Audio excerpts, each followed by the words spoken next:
Yeah. Can you imagine your life where money is your friend, working with you to achieve all your dreams and desires? If you struggle seeing money as your friend, then join Kathy Cook-Noble, financial advisor and educator on understanding how your money can work for you. It is possible. Now, here is Financially Speaking with Kathy Cook-Noble. Good afternoon and welcome to Financially Speaking on the Inspired Choices Network. I am your co-host, Kathy Cook-Noble, with Ashlee Quinn-Hogan, who is our youth financial host. And it's always exciting when we get to do a show together because it doesn't happen nearly enough, I don't think, because I learn a lot and I think it's a lot of fun. And it just, takes me back and I feel like I'm the same age as you. How about that? But yeah. So welcome back, Ashlee. It's exciting that we get together and we talk a little bit about the Inspired Choices Network and what we do here every Monday night, either myself or Ashlee. We tackle a financial topic that is either of concern or question or confusion to people that have asked us about it or that we've heard, just frustrated over a topic or they're confused. And all the show topics that I've done, and I think that Ashlee's done too, are all from somebody asking that question, whether it's a friend, a family member, right in to the network, which of course we always welcome and encourage you to do. If you want, you can join us live on the Inspired Choices Network in the chat room, and you can talk to us, ask questions during the show. And if you don't happen to get it when we're live, that's okay. We're on over 250 platforms and growing, and you're welcome to catch us on our podcast. And the very, very easy way to do that is to download the app. It is absolutely free. It's completely compatible with your Android, your iPhone. It's available in the app stores. So just download it. It's super, super easy. You can access any of your shows, any of your hosts, anytime. You can listen live. So if you can't get on you're on the road or whatever, and you want to listen to it live, you certainly could. And you certainly can join us in the chat room then too. It's very, very easy to do. And the beauty of the Inspired Choices Network is that the whole network focuses on a holistic approach to your life. And Ashlee and I talk about the financial side because, we love it and live it every day and think it's a lot of fun. But, and it's important, clearly, we all need to have some level of financial understanding and finances. But the whole network really is available to anyone with questions about relationships, jobs and finding jobs, keeping jobs, the coaching with your business, getting into business, child rearing, whatever the questions are, lifestyle and coaching. There's all kinds of different guests that we have on the show to talk about more of an expanded financial topic, and all the other hosts have all the other topics covered. So the beauty of it is you get the finances working with the the body and the mind, and that really makes a very successful life and a very happy life, I think. So Ashlee, does that sound, did I kind of nail it a little bit on that? I think so. I mean, I think that the best kind of part of Inspired Choices is, like you said, it's like a holistic approach to life. You kind of have a little bit of everything in there, and you and I happen to be the financial portion of that. Which, I mean, I'm not going to say it's the most important, but it's definitely a good part of that. And the Inspired Choices Network it's a great place to tune in and sort of get your weekly dose or your daily dose of all things holistic and good for you. Exactly. And today we're talking about cryptocurrency, aren't we? And we are. What a fun topic. Like it's almost not even like a financial topic, because it's almost like a popular game you see on TV or something that everyone's talking about and nobody really understands it and knows what it is and what's the difference between blockchain technology and cryptocurrency and what's Bitcoin. And those are all things I hear a lot of. You probably do too. Like people your age especially would be, when you guys would be talking about all that cool hip stuff that's happening, right? Yeah. So one of my friends the other day, we were having a conversation and I mentioned the podcast and that, I was working on, thinking of some new up and coming episodes to record. And he was like, have you ever done one on cryptocurrency? And I was like, that's a really good idea. I was like, I haven't, but it's a good idea because it's something new. It's something I am, humble enough to say I don't know. I'm not an expert on it. I don't know a whole lot about it. I know probably the basics. I've done my share of research now, but at the time I knew very little about it. And I was like, you know what, this is a great podcast episode because, the episodes that are the most enjoyable for me are the ones that teach me something. And so I know that there's a lot to learn about cryptocurrency. It's extremely complex. Like you said, it's almost like this digital game just about. And, it's one of those topics that it can be hard to wrap your brain around because there's so many different moving components. So, I'm really excited to learn about it. I know that a lot of people my age and even like younger than me, which is great, are sort of throwing their hat in the ring in terms of cryptocurrency and sort of finding the ins and outs of it. So hopefully, today we can give a little bit of our opinion and our insight into how cryptocurrency works and how it can be used to sort of improve your investment portfolio. Yeah, for sure. Now I have to do my standard disclaimer that I never do on the show because I don't have to do on the show because blockchain and cryptocurrency is a little bit different. It is not something that I am licensed to trade. I am not licensed to buy and sell it. I do not use it as part of my practice because that's not on my platform because of the regulation, which Ashlee and I are going to talk about. So what we're talking about today is just some knowledge, information. This is in no way, shape, or form advice to say go out and buy any of it.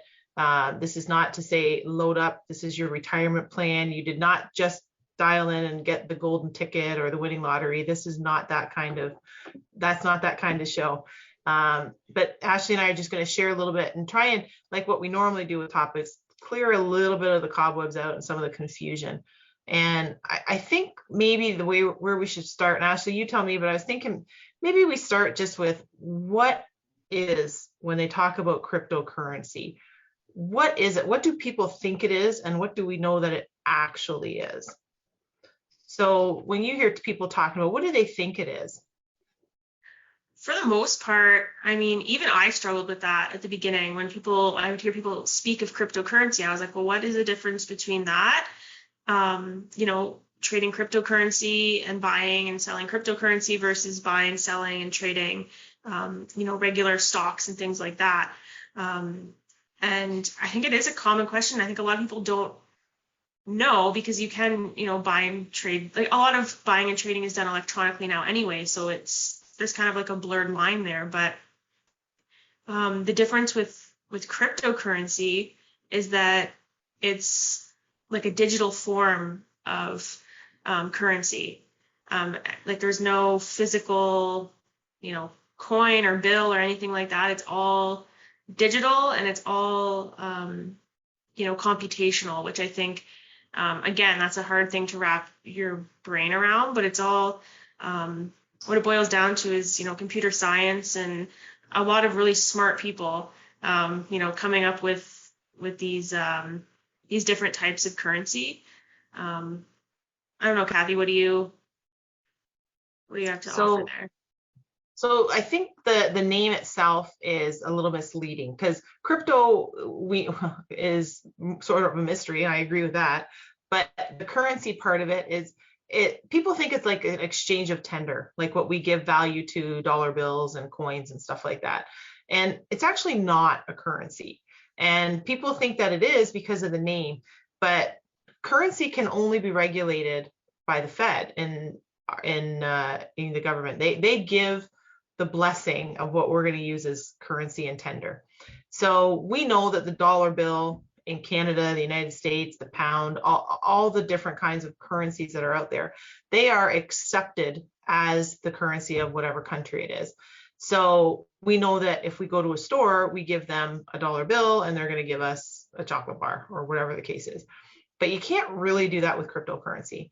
Cryptocurrency is it's kind of one of those areas where it started out without any regulation. And exactly like you said, it started out with a lot of really smart people being able to mine it, which is what we'll talk about how you get it.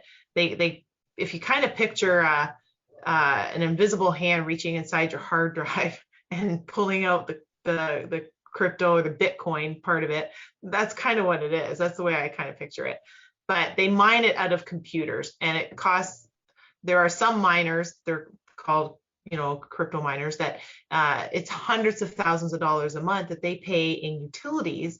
Because if you think about all the servers that you would be running in one room and how much energy that takes 24 hours, 7 days a week, and they're mining this stuff because you get little fragments in all these different places and they all come together for one Bitcoin.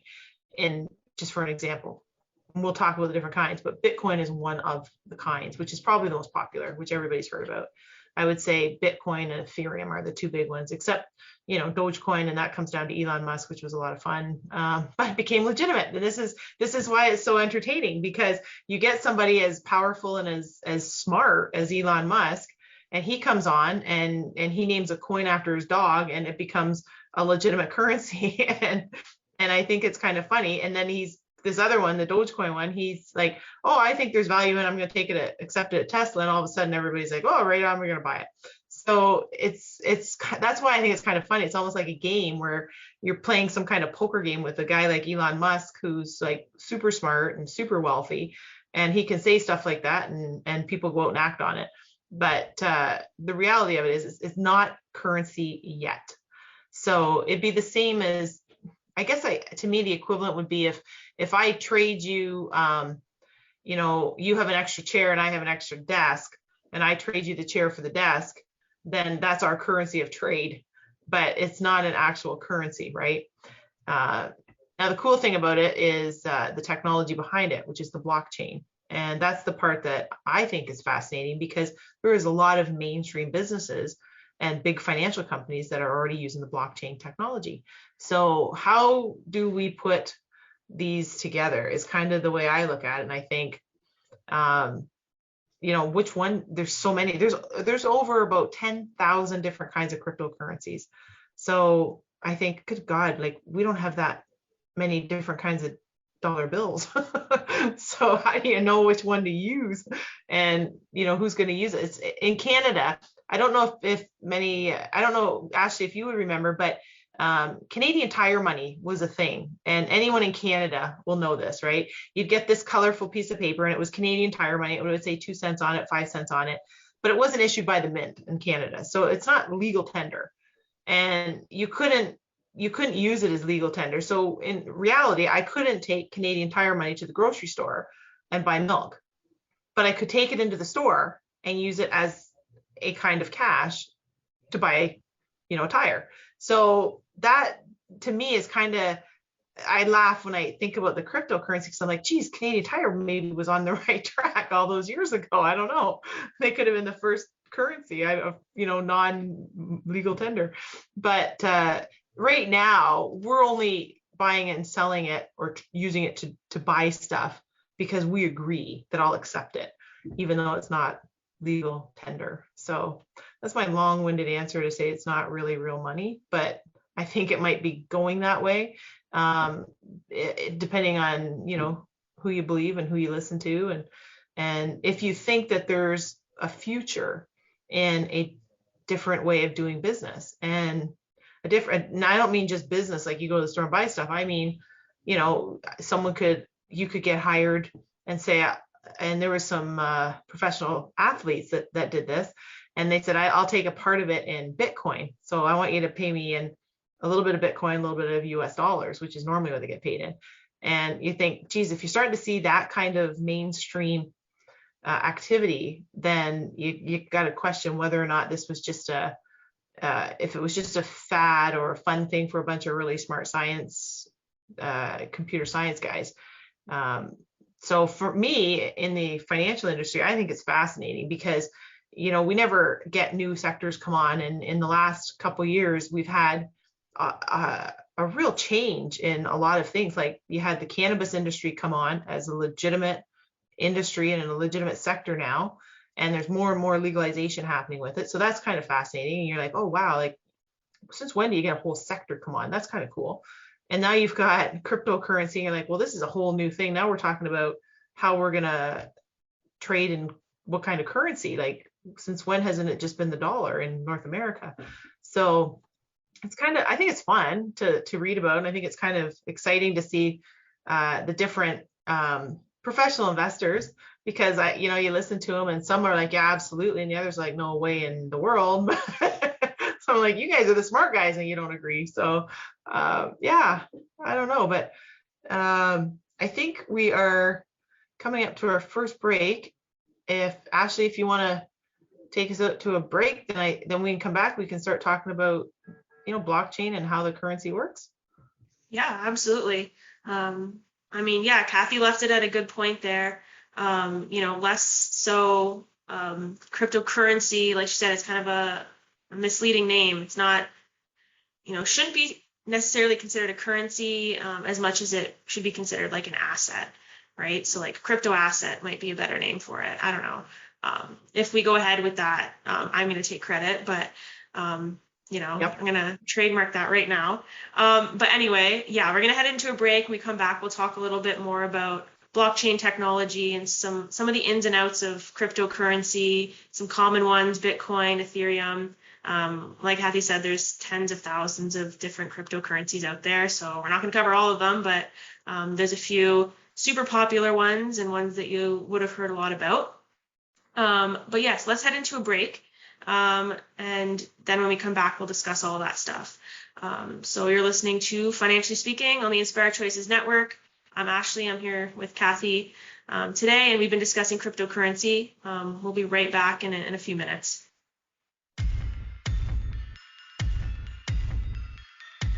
Too many of us get caught up in the unreal lives of reality television and complete to acquire stuff, which is setting us up to accumulate lots of debt. We're scared, confused, and don't know who to talk to. By tuning into Financially Speaking radio show with financial advisor and educator Kathy Cook-Noble, you'll learn tips you can use to improve your financial health, which in turn can improve your overall health and make for a very happy life. Live a life you can afford and enjoy.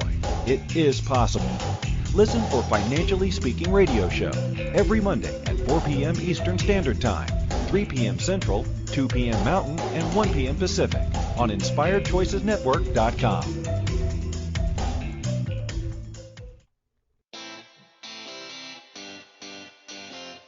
Are you a subject matter expert?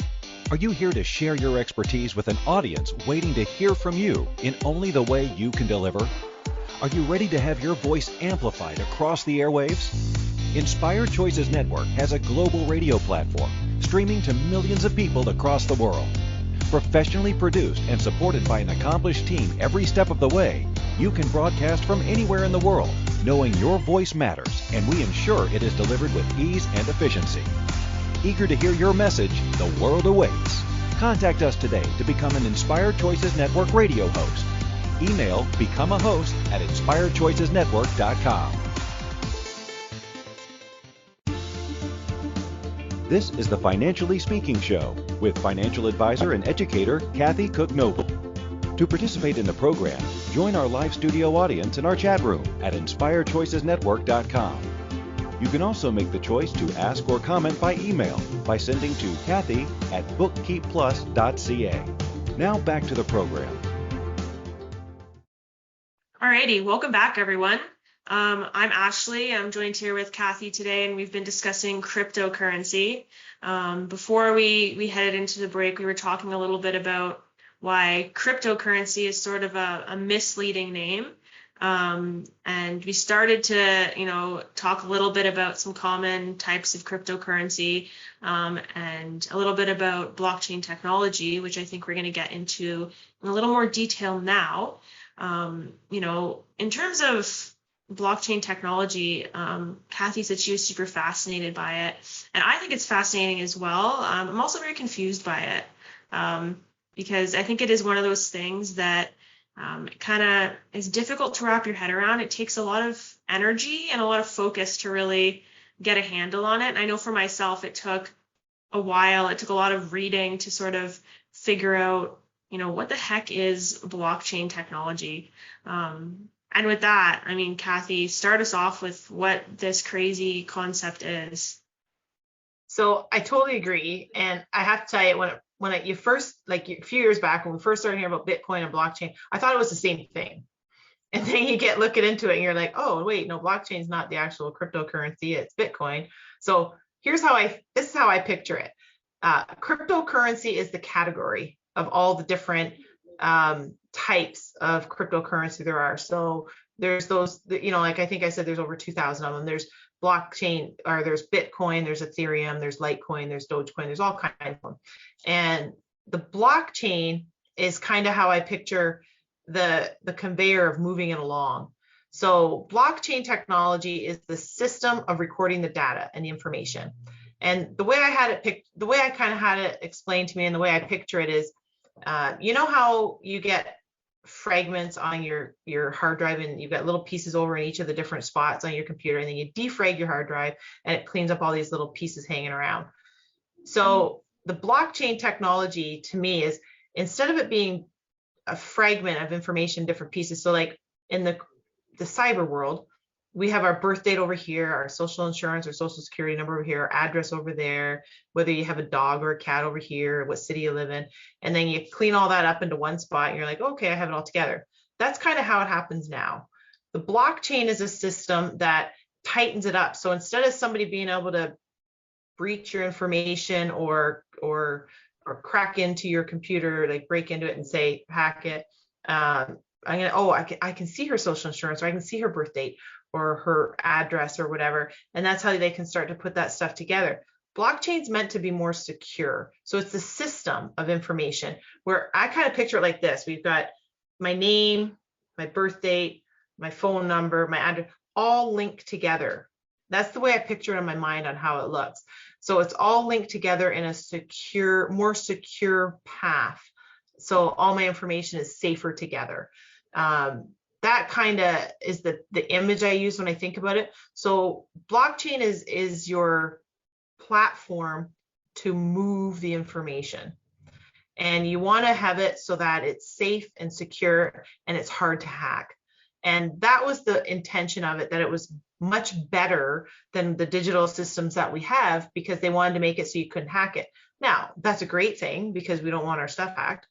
It's not perfect, and it can be, because each of your cryptocurrencies has one unique identification, we'll say. So you know how your dollar bills and all that have a serial number on it. So the same is true of cryptocurrency. They have serial numbers, and they're just really harder to trace because you don't hold it in your hand, but you do hold it in what's called a wallet. So just to confuse everybody, there's a wallet that you have to hold your money in. So here's how I picture it. I have cryptocurrency and it's in my wallet. So I know I have 2 Bitcoins, for example, in my wallet, and it's secured on this platform of information called the blockchain. Now, I don't physically have the money in my hand, but I can see it, just like I can dial into my bank account and see it on whatever standard bank that you bank with. You can see your dollars, so you're not holding all your money in your hand at all times, just like you're not holding all your cryptocurrency in your hand. But you can log in just like a bank account and look at it, and that's where it is in your wallet. And then to throw just a little bit of fun into it, which maybe we can talk about later, is all these, you've heard the NFTs, the non-fungible tokens that people are talking about. And that's all part of the crypto world, because that's how they're paying for it, but it's not a currency. So cryptocurrency is fungible, where you can touch it in a sense, you can see it. NFT is non-fungible, you can't touch it and you can't see it. And it's all done by exchanging all this stuff online. So it's all digital. It's all happening in front of you, but it's all happening online. And the blockchain is the secure way that we're doing it, or the most secure way we're doing it, because it's not perfect, but There are a lot of very streamlined financial institutions and big companies that are starting to use the blockchain technology because of the security of it. And cybersecurity is such a big deal. And you've heard about people being hacked and so forth. So, data getting breached, and, now they've got your birth date. Instead of being in Canada, there's somebody stole your identity in Alaska or something. And that's how cybersecurity works. But the blockchain is meant to be more secure. So you've got bigger companies that are using it, but they're not using cryptocurrency yet. So the two are not the same, but the cryptocurrency works on the blockchain platform. So did that completely, if Christine's listening, did that make your head spin around? It's definitely like a complex system that, is being implemented here. And, I'm kind of glad you brought up NFTs, because that's just another sort of layer to the cryptocurrency conversation. And yeah, with NFTs, to sort of try and simplify it a little bit. And Kathy, you can confirm this, whether this is a good analogy or not, but I think of fungible sort of as interchangeable, right? It's an interchangeable asset in terms of, say, for example, you had a $20 bill and I had a $20 bill. We could swap those $20 bills and we could exchange them with each other, and we would still be in the same situation. It doesn't, those $20 bills mean the same thing.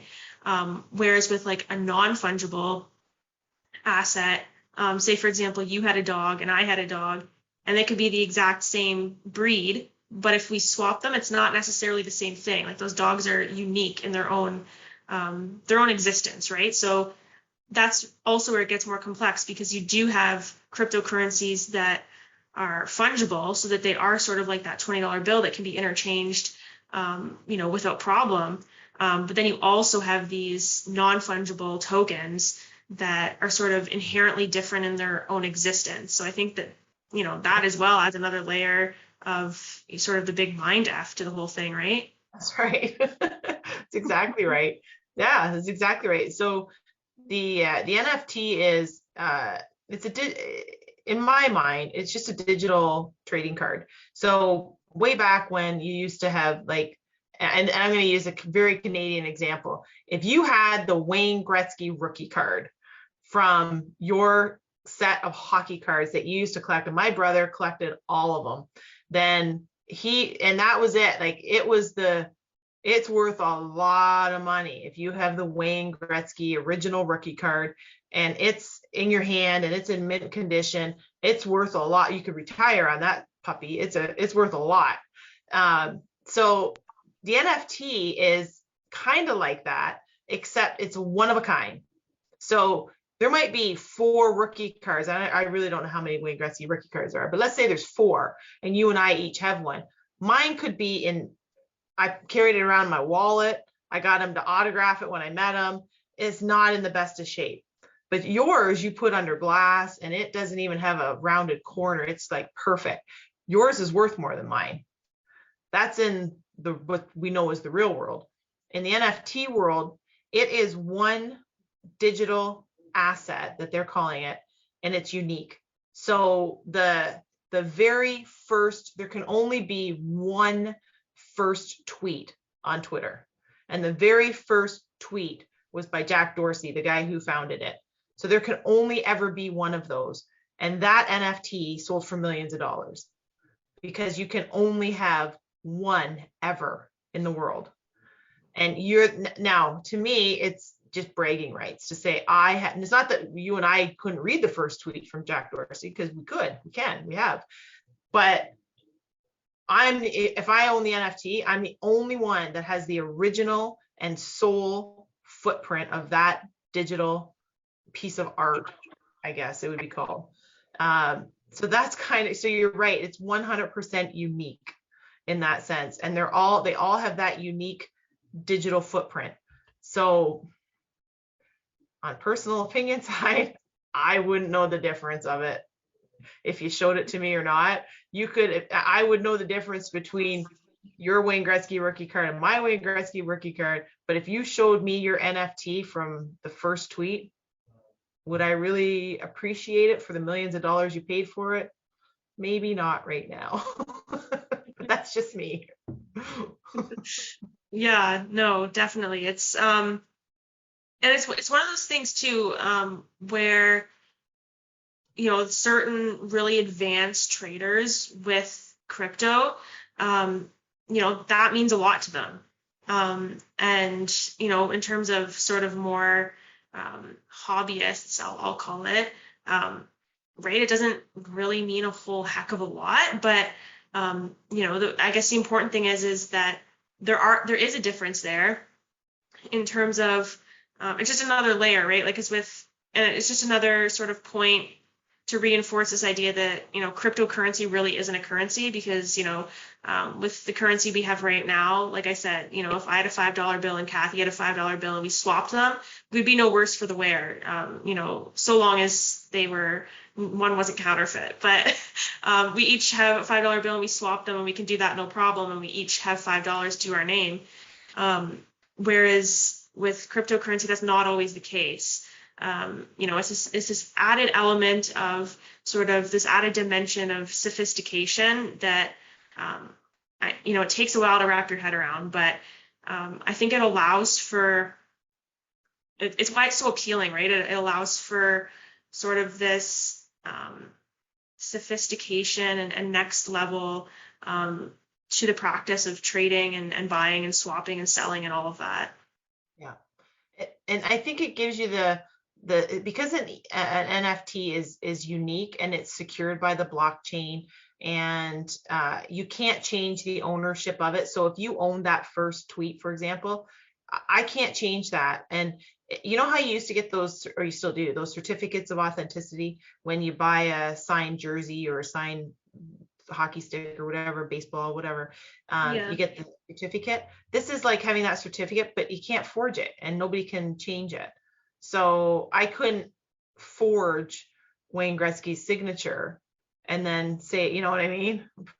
Not well, I'm sure, but I'm guessing people have tried, but it's not something you can do with an NFT because it's a very unique digital, and it's digital, right? So it's not like it's a piece of paper that you can make another one of or make it fraudulent or anything like that. So and that's the appeal, right? Like that's the appeal to it, is that there's this next level of security. I think that's the big thing with technology just being so popular and so ever changing and evolving, that this security that cryptocurrency brings into investing, I think, is where people are interested for the most part, besides, becoming a millionaire overnight. But it's the security and the blockchain and the linking of these computer systems and softwares and networks and things like that make it a truly sort of remarkable system. Yeah, I think you're right. Oh, look at that. Another break already. Goodness. See, all this fun with blockchain and crypto. We're up to our second break already, Ashlee. Yeah, time flies when you're having fun, eh? Yeah, well, anyway, so I guess we should head into that second break. When we get back, maybe we'll talk a little bit about some different types of cryptocurrency and sort of what's the hot topic, the cool jams or what's going on out there. But I guess we'll head into our second break of the show. You're listening to Financially Speaking on the Inspired Choices Network. I'm Ashlee. I'm joined here with Kathy today. And we'll be right back in a few minutes.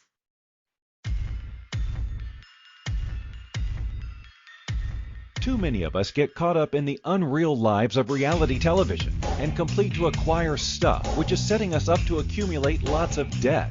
We're scared, confused, and don't know who to talk to. By tuning into Financially Speaking radio show with financial advisor and educator Kathy Cook-Noble, you'll learn tips you can use to improve your financial health, which in turn can improve your overall health and make for a very happy life. Live a life you can afford and enjoy. It is possible. Listen for Financially Speaking radio show every Monday at 4 p.m. Eastern Standard Time, 3 p.m. Central, 2 p.m. Mountain and 1 p.m. Pacific on InspiredChoicesNetwork.com.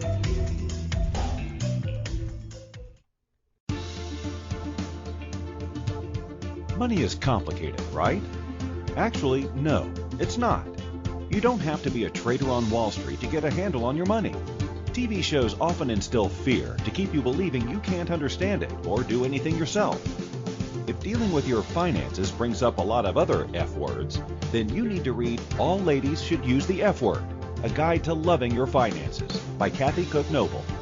Kathy helps you take control of your finances and leave the other F word, fear, in the dust.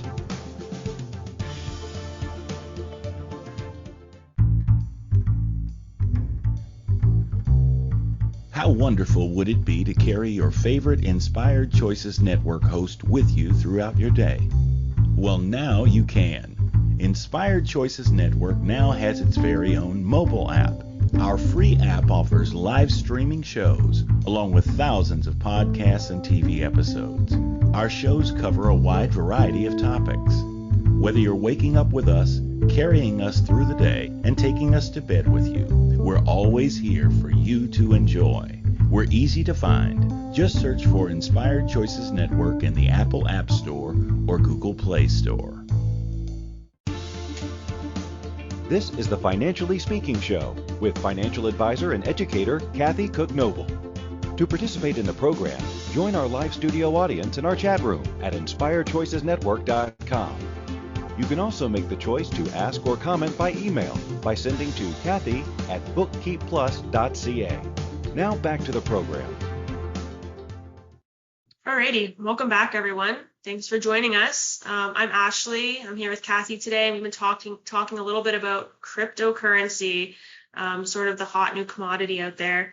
And before we went into our break, we were talking a little bit about NFTs and blockchain technology, and we sort of name dropped a few of the really popular cryptocurrencies out there, with Bitcoin being one that sort of everyone's heard of, and rightly so. I mean, that it's, one of the cryptocurrencies that went from 0 to 100 really fast, and I think with Bitcoin, a lot of people sort of entered this cryptocurrency market or looking to enter into it with sort of the mindset of, get rich quick, which, I think it's worth sort of noting, giving a little bit of a caution here that, that's not necessarily the best, sort of route to take. And I think that goes with sort of any type of investing. I think sort of this is where cryptocurrency, is mirroring traditional forms of investing, and where it's not, if you're going into it to get rich quick, you're probably going to set yourself up for some failure. Kathy, what are your thoughts on that? I don't agree that there's ever a get rich quick plan. And I get asked that a lot, and just give me the stock that's going to triple overnight and I'll put all my money in it. It doesn't happen very often. And man, you got to be so careful with that. So you're right, though. People who got into Bitcoin, that one cryptocurrency that we're talking about, years ago, when it was just pennies, and I just checked on the break, and it's trading just over 44,000 a unit US. So if you bought 100 of those at, a buck, they're now worth over $44,000 a piece. So you'd be at almost $500,000. It's huge. And these are the stories that you hear about and people get excited about. And there was a family, and I'll tell you, you can Google them, but they took a chance, the dad, and they sold everything, their house and everything. They liquidated everything and put all their money in Bitcoin. And it paid off for him because they made millions of dollars. It's never disclosed. And this is the other part, because it's so secure, it's hard to see what anybody's got, right? But they put all their money in it, and they've made millions and millions of dollars off of it. And they're traveling around the world and so on. Now, what he's said, and this is just a side note of it, but where you store it is you got to be very careful. Remember I mentioned you put it in a wallet? Well, there's something called a cold storage, and a cold storage is what's offline. And that's what he did. So he's got several, when I saw his interview, he's got several cold storages in different countries so that people who are trying to hack, because with new digital anything brings new kinds of hackers, and that's what's happened. So you've got all these bots that are trying to, they're called bots, that are trying to hack the cryptocurrency. And it actually happened with Coinbase. Coinbase is a trading platform for stocks and cryptocurrency and so on. And they went public just, I think, a year ago, actually, maybe almost 2 years ago now. And they were hacked. And there's a lot of very unhappy customers because they didn't get their money back. And because of the change, the Bitcoin has its own unique identifier. When if you got hacked and I sent all your money to my account, well, there's nothing you can do about it. So that was part of the excitement with all the Coinbase customers, because they lost a lot of money and there's nothing you can do about it. That's where a lot of the risk comes in. But some people are willing to take these kind of risks because they think that they're going to be just like that family who invested everything and it just took off, and I think they got lucky more than anything, quite honestly. Because if it was such a sure thing, everybody would have done it, and everybody would have become multimillionaires overnight or over the last 5 years. And it's just not something that everyone was like, oh yeah, that's it, that's the winner right there. And that was the one thing that I always caution people where I get the risk. I do. It's like going into business is a risk and you're taking risk, but it's a calculated risk. Bitcoin has not necessarily, at the time, it didn't have a calculation where you could say, hey, that's a good risk. Like, putting an investment someplace, you can calculate the risk based on the kind of companies it's invested in, how old the company is, who the management is, who's the fund manager that's going to handle the money and stuff like that. Bitcoin was like, so we don't actually know who created it. It was a name that nobody knows, and it was somebody that was made up, and it may or may not have been more than one person. And you're just like, okay, so not really instilling a lot of confidence. But yeah, there was a lot of people that made a lot of money, but those are the stories we hear about and see about on TV. There's a lot of people that lost a lot of money too, because they didn't get in at the right time, or they tried to get in when it was high and they sold when it was low, and it didn't really work that way. So it's interesting. Yeah, well, that's just it, right? Like, you always hear about sort of these success stories and these miracles and these champions that make a killing. And I mean, hats off to them, good for them. I'm still waiting for my turn. But what more often what you don't hear about is the people who either lose their entire life savings if they aren't necessarily being the most intelligent about their choices, or more commonly the people who either are just kind of in the same situation they were when they started it, or they haven't been in it long enough to really formulate sort of an opinion on whether they've grown or they've lost money or whatever, right? And I think with cryptocurrency, I mean, and this is similar with any type of investing, but I would argue that crypto is a lot more fluctuating and a lot more volatile. Like, I know you were talking about Coinbase, and there's a few other different platforms as well, but like Coinbase can break it down on whether the price of, let's say, Bitcoin, because you're just talking about it, but the price of Bitcoin just over the course of the day, like you can track it to minute to hour and how much it's going up and down. And for individuals who are in it for the make money quickly, or they're in it there for sort of market timing and trying to time when they get in and when they get out, I think it can be a very dangerous thing. I think if you are dumping tons of money into Bitcoin, and it's not uncommon for it to drop 15%, between the hours of 9 a.m. and 9 p.m. And then you log in the next day and it's up, 40% or whatever, right? It's really volatile. And I think that that's just a caution, to people that, when with cryptocurrency there's a lot of fluctuation. And sort of it's more so, I would argue anyway, this is all personal opinion, not expert opinion, but, it's more, your time in the market than it is timing of the market.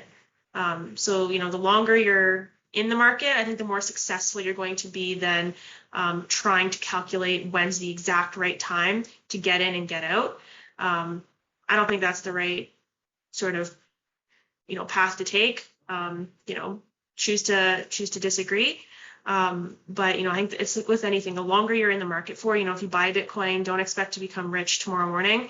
You buy Bitcoin now, and 5 years from now, you've made a little bit of money. Great. I think that's sort of the mindset to go into it with. I totally agree with you. You can't time the market. I don't care what it is you're trying to. You've heard me say that before, I know. I don't believe anyone can time the market. Warren Buffett doesn't pretend to time the market. He'll even say, I don't know what the market's doing today. I'm just looking at the long term of it.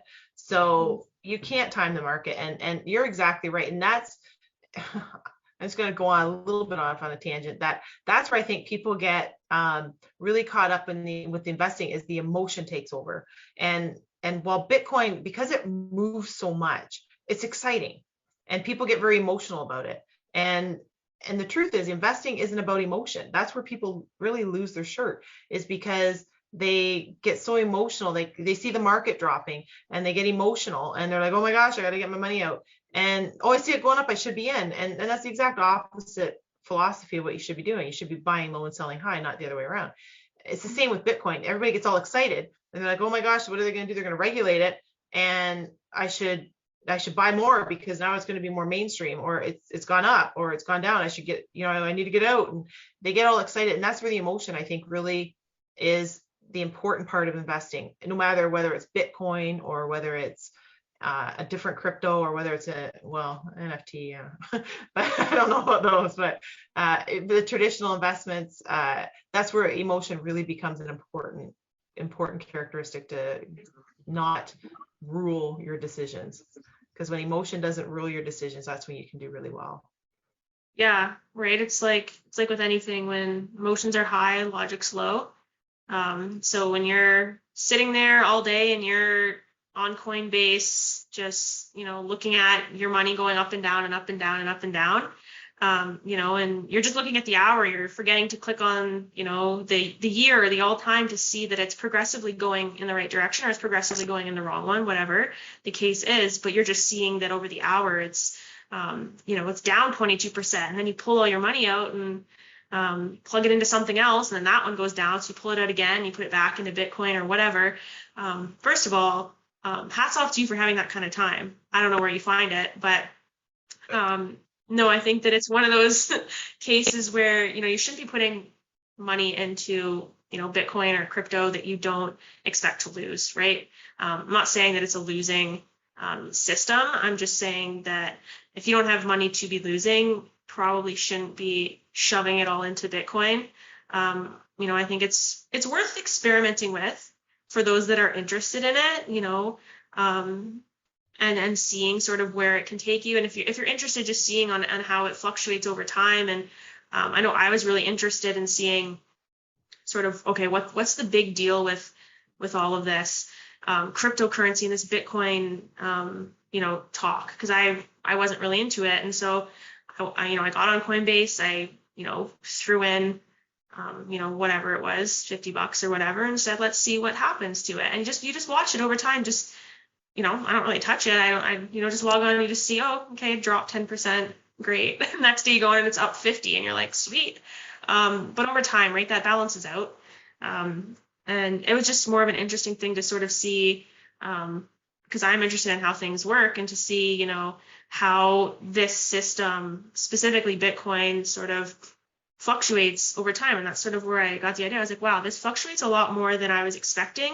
And it's a lot, and it's not just a little bit. It's not like 1%, 2%, whatever. It's like 40%, 15, whatever the case is, right? So, it's something definitely to be careful with.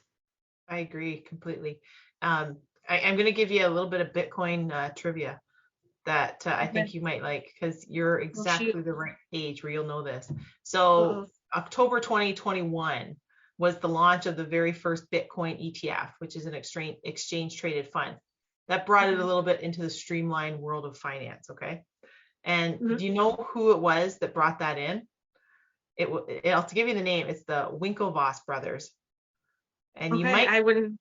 you might know them because they were the ones that got into the lawsuit with Mark Zuckerberg over Facebook, the twins that he went Oh, to school with. okay. Yeah. So those guys, they got a lot of money from their Facebook lawsuit, and they got in early with Bitcoin and stuff, and they launched the first ETF in October, just last year, like the end of last year. So, Okay.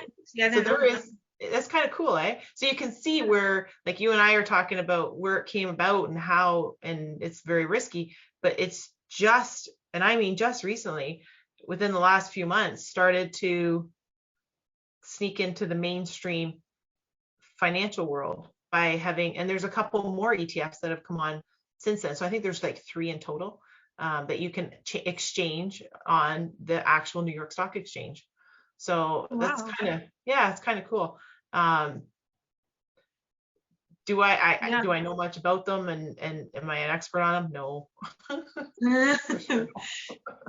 Honestly, I mean, there's definitely people out there that have done really well with cryptocurrency and Bitcoin, and they would either be self-proclaimed experts, or maybe they're even experts in their own right. Who am I to say? But I think it's definitely something very difficult to be an expert in, just because of the unpredictability and the volatility. And I think if it's something you're interested in, seriously, then that's fantastic. Just make sure you do your research and you focus and you put your energy into really learning about it before you go into it. I mean, I'm a big fan of, I learn by doing. So like, that's why I said I dropped, some insignificant proportion of money into crypto just to sort of see how it worked, because I was curious. Something like that is fine, but don't go dumping your life savings. I mean, if I can offer a piece of advice, don't go dumping your life savings into Bitcoin. I mean, it is, some would say it's the currency of the future, and I'm not going to neither confirm nor deny that it's possible. But I think more than anything, it's just, it just like any type of investment is fluctuating, and there's dips and drops over time, and just to be cognizant of the fact that there are going to be changes, and like we were saying, you can't predict the market. There's absolutely no way. If you can, if you have some type of ability to see into the future, please let me know, because I have some questions for you. But yeah, I'd have some questions. I'm still waiting on my chance to become a millionaire, so hit me up, slide into the DMs or whatever. But I highly would doubt anyone saying that they can predict the market in terms of cryptocurrency. It's just too unpredictable. I think you're right. And in general with the market, the advisor coming out of me is going to be a well-diversified portfolio. It is always, a good plan.